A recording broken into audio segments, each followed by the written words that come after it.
Once a week or so, I find something that really interests me, and so I do kind of a deep dive on it. And that's a polite way for saying I get obsessed completely with a particular topic. And last night, I was indulging in this latest binge of trying to figure out what's going on with one particular thing. And what it was for me was a collection of cringe videos. TikTok cringe videos or other ones. And basically, what this is people who have posted things on the web that are just so cringeworthy, just so awful or embarrassing. They put them all together in one piece, and I watched, I don't know, 1 or 200 of those, and I began to see some real patterns. Now, obviously, when you're dealing with hundreds of millions of people putting everything up online, if you take a look at the collection of the worst of those, you're going to come off with a pretty skewed impression. But nevertheless, with that said, I did notice a bunch of things that seem to be running through all of these things, a bunch of kind of cultural threads, omissions, things missing that were having a profound effect on people. And I tried to put my finger on what it was. And then I realized, then I think I got the answer. So in order to answer the question of what's missing, I want to tell you about what might be my favorite 30 or 40 seconds of movies. Certainly it's in my top 5. I think it pretty much speaks for itself. So here's the clip. I didn't mean to show off, Pa. It's just that guys like that Brad, I just want to tear him apart. Yeah, I know. Yeah, I know I shouldn't. Yeah, I know. You can do all these amazing things, and sometimes you think that you will just go bust unless you can tell people about it, huh? Yeah. Yeah, that's right. I mean, every time I get the football, I can make a touchdown. That's for sure. Every time. Yeah. I mean, is it showing off and somebody's doing the things he's capable of doing? Is No. a bird showing off when it flies? No. No, now you listen to me. When you first came to us, we thought that people would come and take you away because when they found out, the things you could do, and it worried us a lot. But then a man gets older and he thinks very differently and things get very clear. And there's one thing I do know, son, and that is you are here for a reason. I don't know whose reason, whatever the reason is, maybe it's because,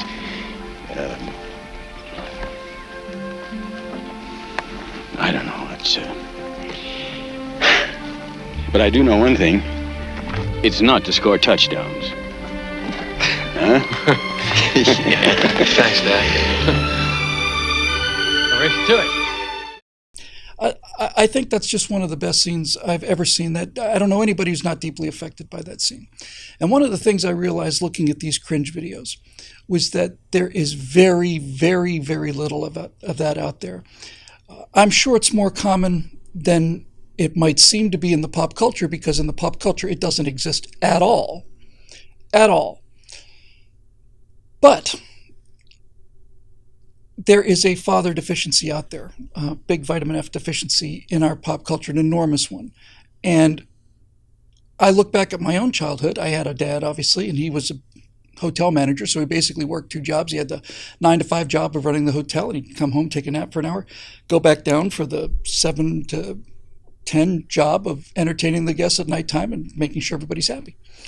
So I didn't get to see a whole lot of him, but when I did need to talk with him and when I did need some guidance, he was there for that. And as I got older, I had other male father figures in my life, people I respected and admired. They didn't teach me right from wrong, but they taught me that I couldn't get away with pretending like I didn't know the difference. And that was of enormous use to me. Then 20 or 30 years of just plain wandering in the wilderness, just furious and confused and not knowing what to do and angry about a lot of things. And I look back on those times and I think to myself, there were many things that were given to me in terms of these father figures. And there were some things that weren't given to me that I would like to have had. There were things that I think if Jonathan Kent had been my father or my stepfather, I would have learned at a much earlier age and would have saved me decades. I almost said saved me decades of pain and decades of trouble and decades of wasted time, but really what I mean is it would have saved me decades of life. I'd be immeasurably further along in life in terms of the things that I wanted to do, the things that I could do, and so on. And I was thinking about all of this,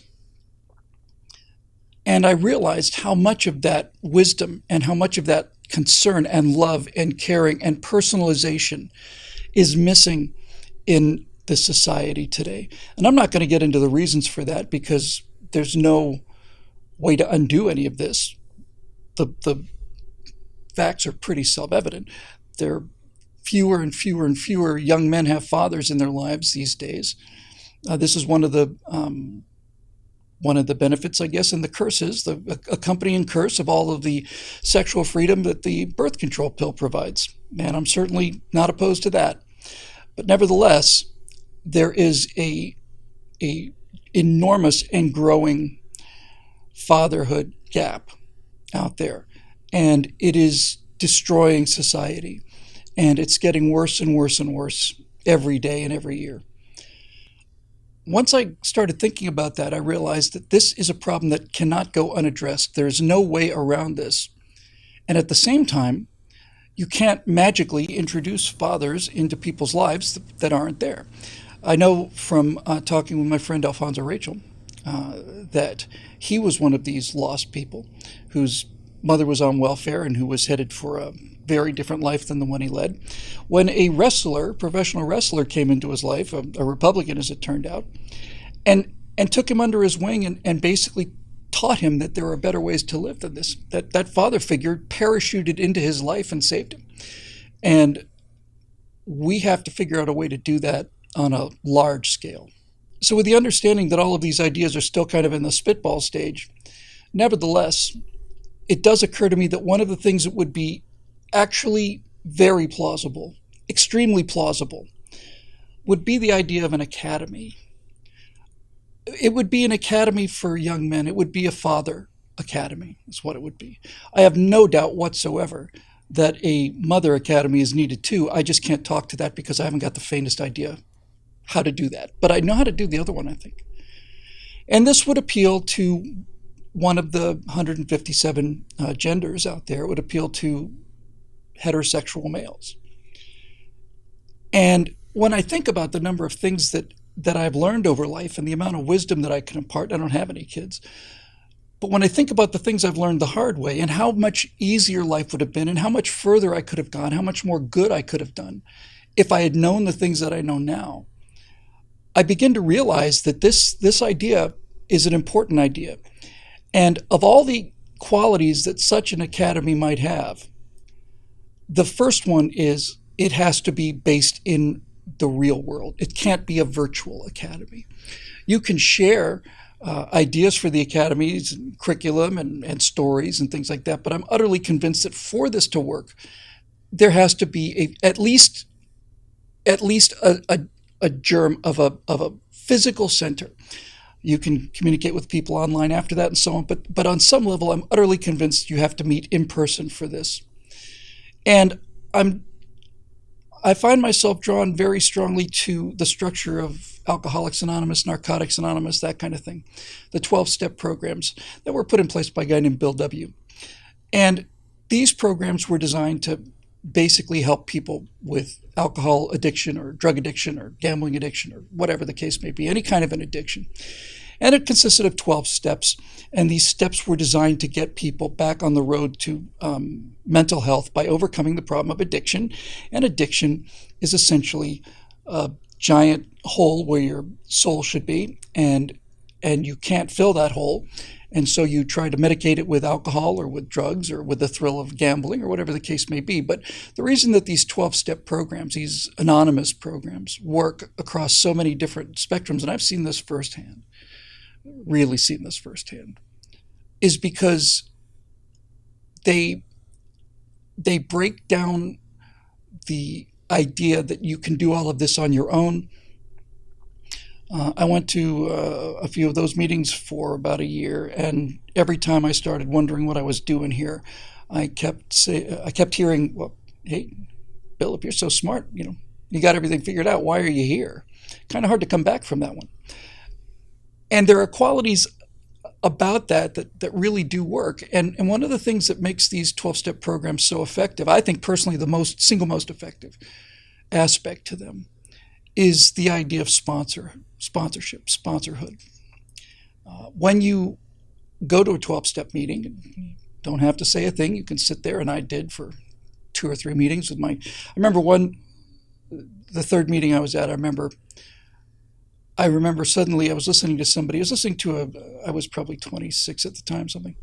And I listened to a black man who was probably 10 years older than me. He was on the other side of this circle, and he stood up and he basically told my life story. I don't answer the phone. I don't talk to people. I keep the windows closed, all of this. And he was just describing my life. And I remember feeling my feet getting so hot that I thought I was going to melt the linoleum on the floor. And I couldn't believe that these people who said they cared about me and were looking for me the next time, I thought that was all just lip service. But it turns out it wasn't. And it turns out it wasn't because there had been people who had been there for them, and so they wanted to be there for other people. And one of the reasons that this program works when it does work, and when it does work, it's an amazing thing to see, is this idea of a sponsor. And after you've been to several meetings, not something you want to do right away, but you've listened to some of the old timers, the veterans talking. And if there's somebody you connect to particularly, then you might ask them if they would be your sponsor. And they usually say yes. And if you do, then you become one of their pigeons. And so the person I asked about sponsorship was a guy. Let me just be crystal clear about this. You don't need a sponsor to go to meetings. It's just somebody who takes personal responsibility for you. And it is in every sense, it's a father figure, at least for the men anyway. And the guy who I liked was very funny, very smart, and he had made a fortune on Wall Street, and he basically sniffed away his house, sniffed away his family, sniffed away his car, all of it. He's working at a gas station, pumping gas at a Gulf station on Dixie Highway in South Miami. And his name was Kevin, and that's all I knew about him. But when I would get myself so emotionally worked up over things that I had no business getting worked up over, I would visit him on my way to work at nighttime, because I was working night times. And I would sit there, and he'd say, pull up a seat. And I'm sitting there with smoke coming out of my ears. And he would say, are you hungry? There's a Burger King literally across the street. I'll give you $5 if you're hungry. You go get, no, I'm fine. I'm not hungry. Well, what about a place to sleep? Do you have a place to sleep? You put you on the couch. But no, I got a place to sleep too, Kevin. But this girl, blah, blah, blah, blah, blah. And then he said, look, man, if you've got a place to sleep and you're not hungry, then it's pretty much covered. Everything else is just excess. And this was another example of the kind of thing that is not present in our society in anything like enough numbers. And so this is what got me to thinking along the lines of an academy. And I don't think it's a 12-step program by any means. I'm still playing with the idea.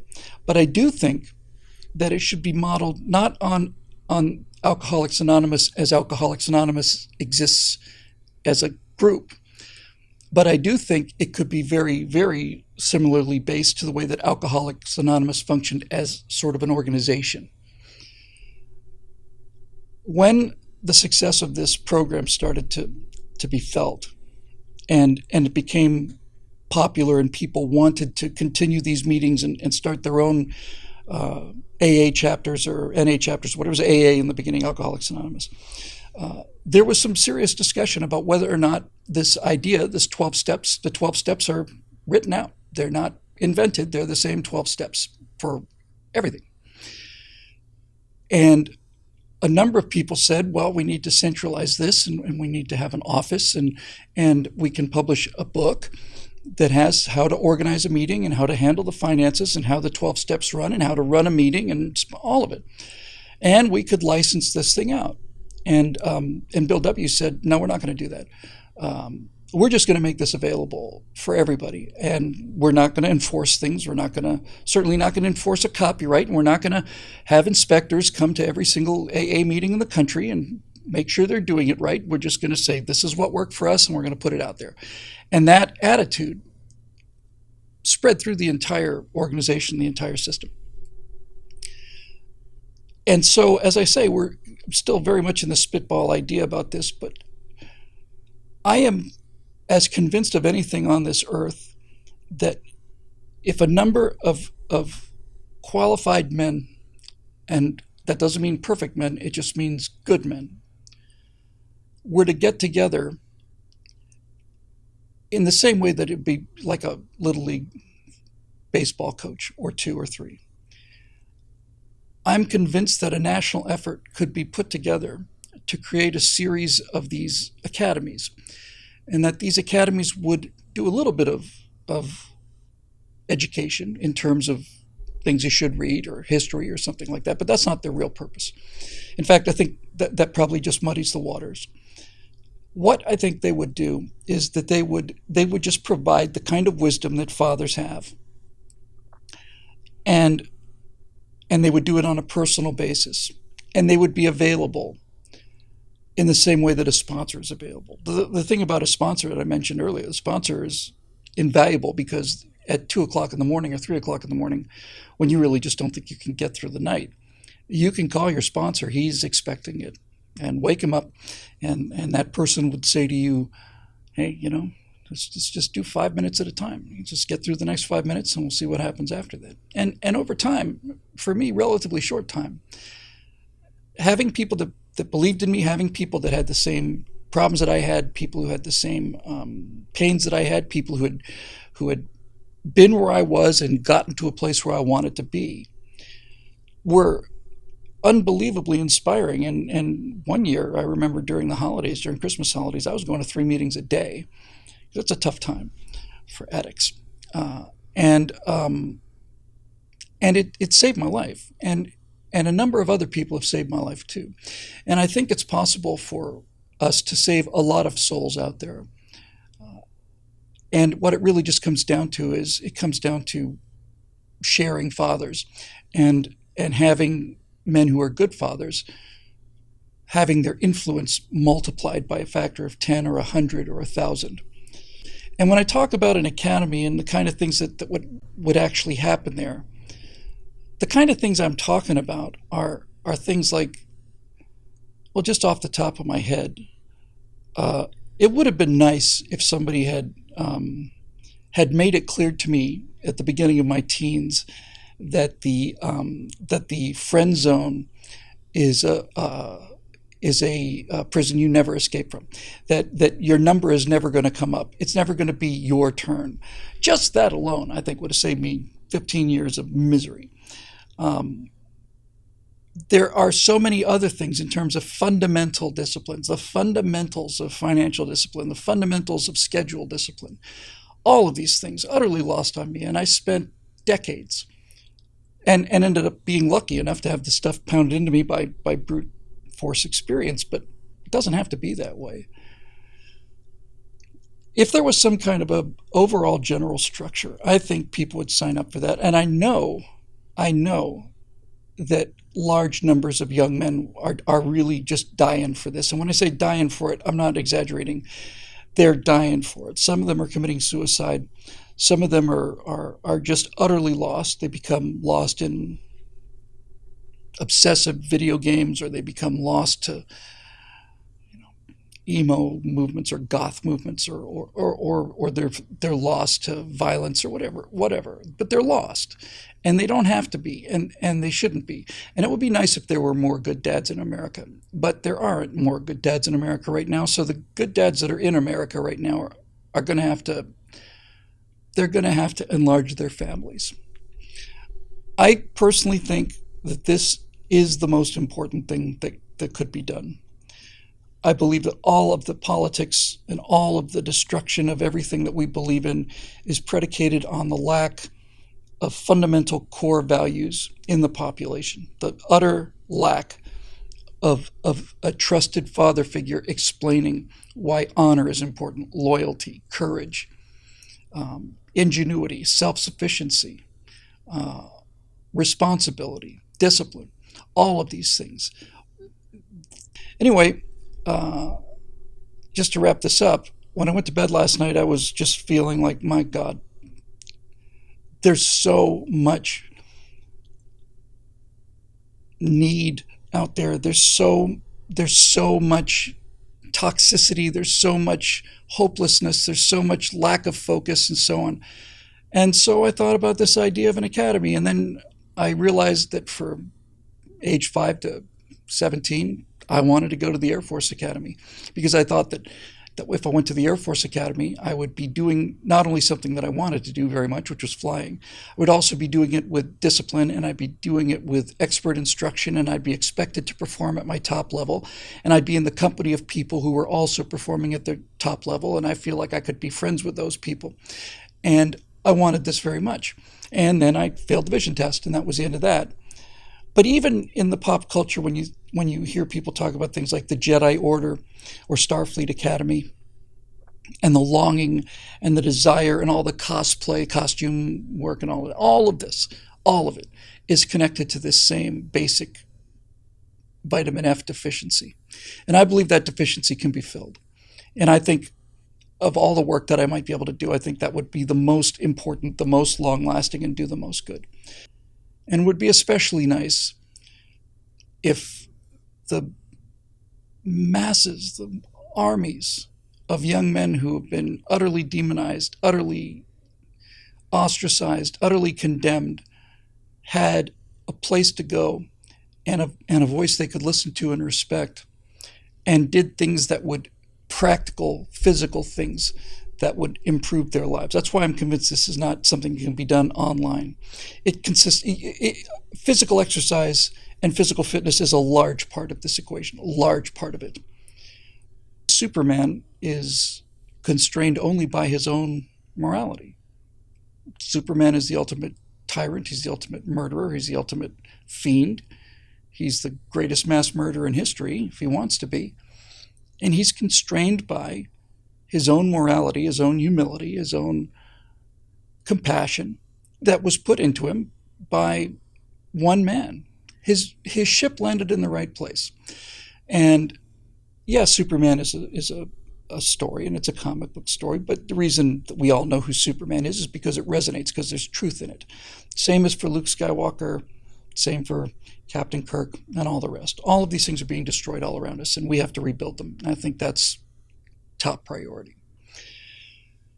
That'll do it for this somewhat whimsical edition of Moving Back to America, made possible by the members of BillWhittle.com. Very grateful for the new members who are here, and as we move into these extremely disturbing and uncertain times, we're going to find that the ability for people who get it, the remnant, as the Bible sometimes referred to them as, the people who keep the flame alive, I think we're going to find that if enough of us get together, we can relight this country and the moral fuel that has always driven it. And I'm 100% confident that will happen one way or another. And so I'm very grateful to all of you, old members and new members, who've provided us with the means to spread ideas like this. And I suppose we'll see you tomorrow morning right here on Moving Back to America.